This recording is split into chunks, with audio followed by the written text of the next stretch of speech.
I'm in the Netherlands to test drive a brand new world premiere from BYD. This is the BYD B12.b, and HF stands for high floor. The bus is run by Blade Battery technology and has a great and new modern design. But we need to figure out, is the bus comfortable? Is it quiet? And how does the wheelchair lift work? So let's go on a test drive here in the Netherlands.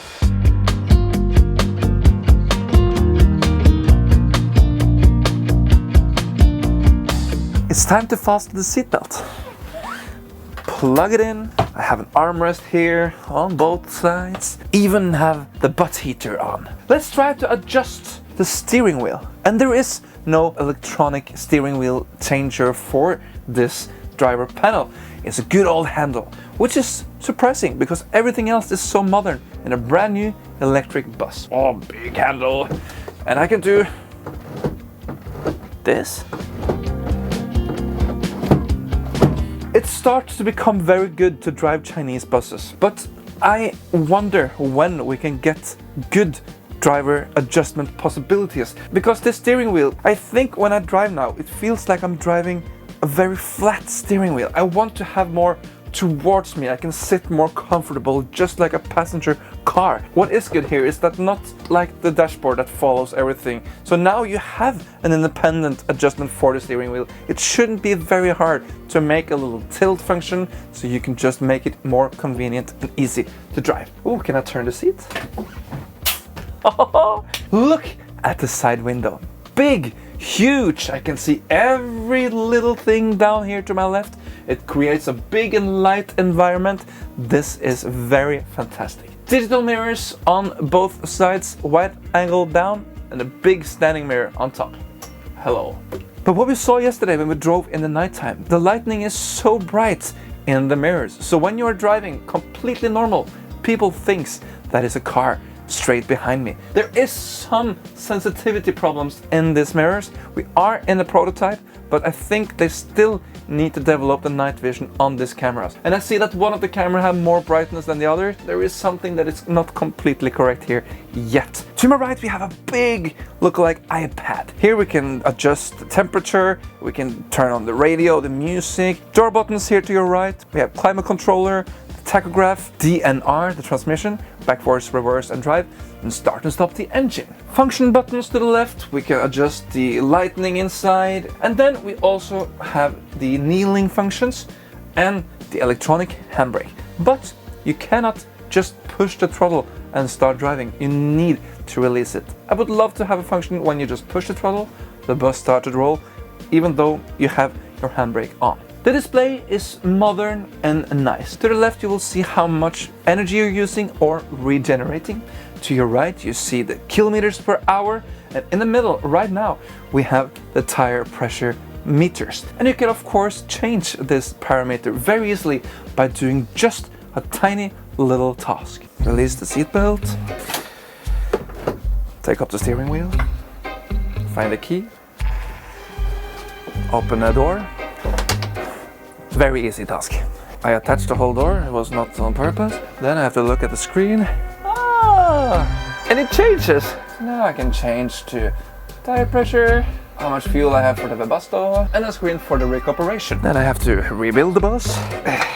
And then I can leave the key, can again fasten the seatbelt. And now I see that I still have the wrong panel on the menu, so I have to redo it again.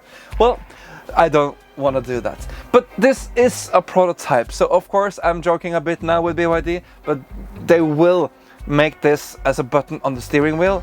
But at the moment, this is the process that changed the design on the display.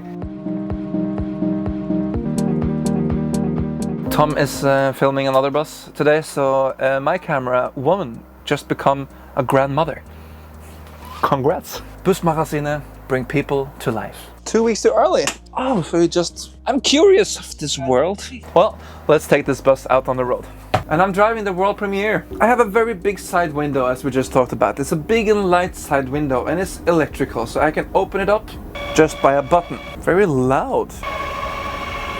But what I can hear immediately is that the bus is super silent. There is no sounds. And while driving in very low speed, there is no vibrations at all. But we noticed yesterday while driving in a higher speed, the vehicles vibrates a lot. But it feels like it is a tire vibration more than a vehicle and axle vibration. So we think this is because the vehicle have just been rolling 243 kilometers, that this will be better after a while. So we are some of the first in the world to drive this bus. And now you can see what I mean with this flat steering wheel. I have to drive it like an old man. I should have a hat and I should be like, oh no, don't go so fast, because I feel like this is so flat.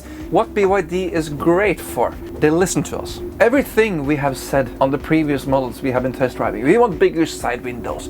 We want more beautiful interior. They have listened to us. So my hope now is that BYD can also listen to us when it comes to the steering wheel, because I'm not super fan of this steering wheel, I just have to say. I feel maybe it's a bit understeered because I can take it quite a lot before it goes anywhere, you see? I can basically take it a half round before almost having any effect. I can turn and turn and turn, and there I got enough turning circle to go around.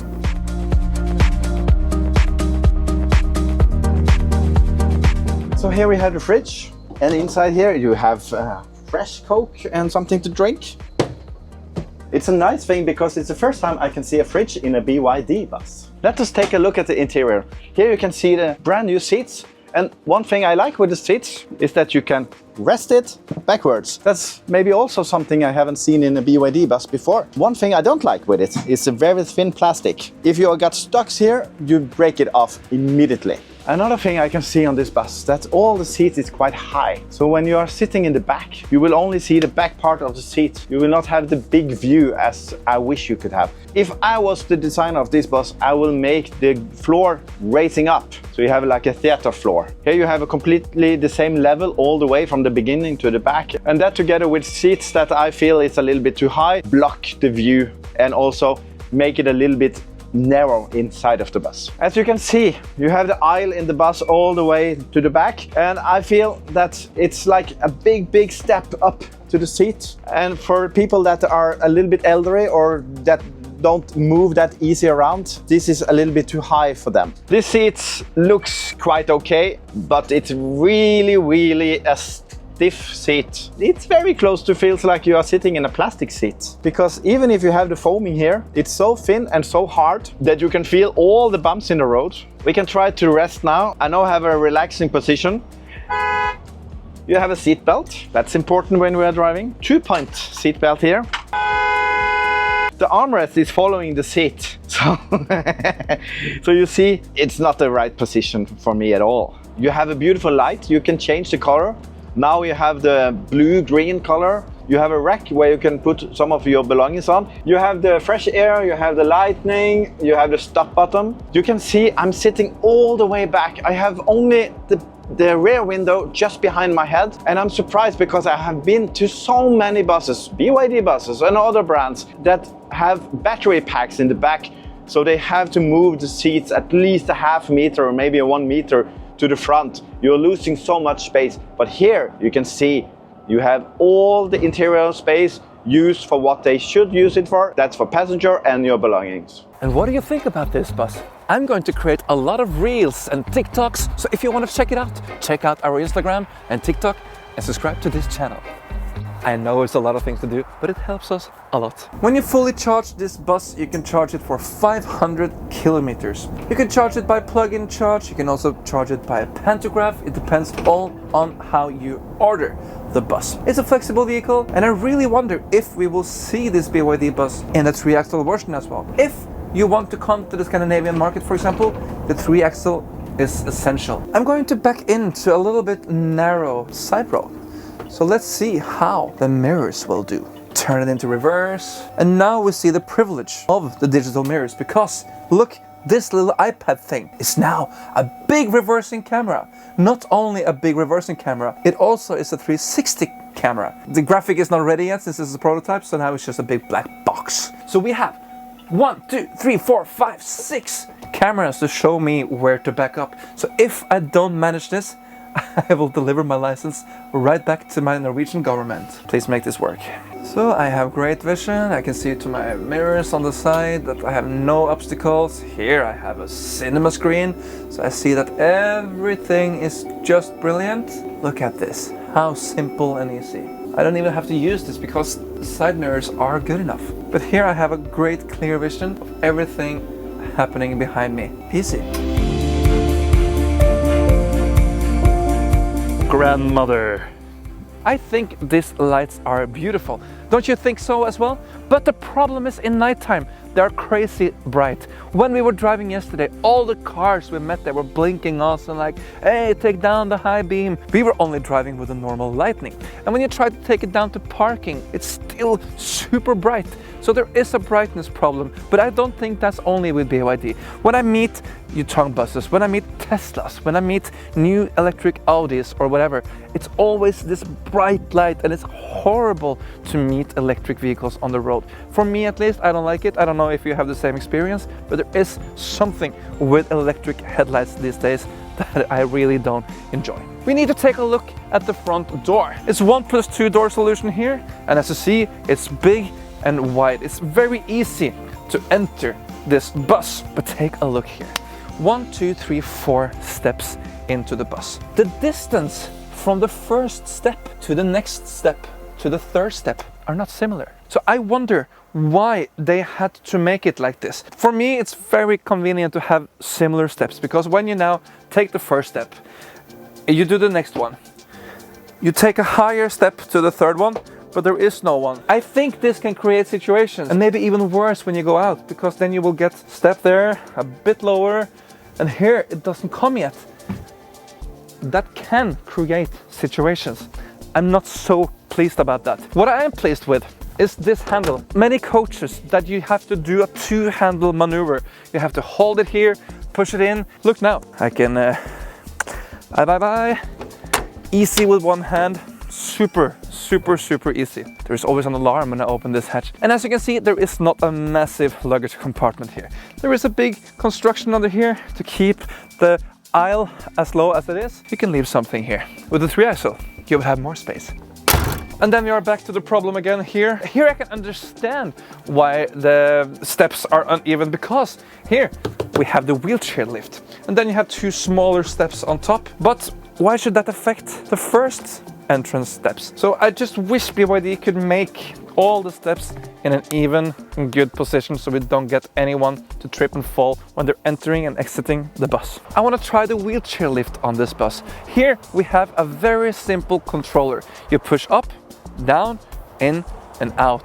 So when you stop the bus at the station, you will give a signal to the driver. The driver will then open the back door and come out, take down the lift, and you can then enter the ramp. When you are on the ramp, everything is very easy. You just click then up on the controller. You will lift it for some centimeters. Then the driver will go in the bus, so you can hold a grip on the wheelchair so you don't drop it off. Of course, there is also a blocking system. And then you lift the wheelchair all the way up, place it in the direction of travel, and fasten the wheelchair safely to the bus. The controller is very easy to handle, and I felt very safe when trying to be a wheelchair user on this bus.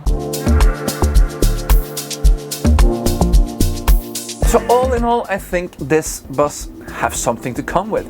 I think it gives a signal from the Chinese manufacturer BYD that they are coming to stay on the European market. I know that BYD had some very unlucky deliveries in the beginning when they came, especially in Oslo. They got some of the first articulated electric buses that ever came to Europe from BYD, and they were a mess. But look now, we have a better design. We have a good driving compartment, which can be better. We have a good interior, good lighting system. Even though the lights are too bright when you drive in the nighttime, there is always room for improvement, but I think BYD is onto something here with this bus. And it's fun to see that we have a high floor bus now. We have a fridge. I'm sure that one day they will also come with this with 3 axles and with a toilet. And then you can start building a coach, even because you have the driveline. I think BYD is coming, and I think BYD will stay in the market for a long time. Thank you so much for watching the video here today. And if you like what you see, click down here. The button is called subscribe, and then you will see all the future videos from us in Bussmagasinet. Until next time, drive safely. Have a good day.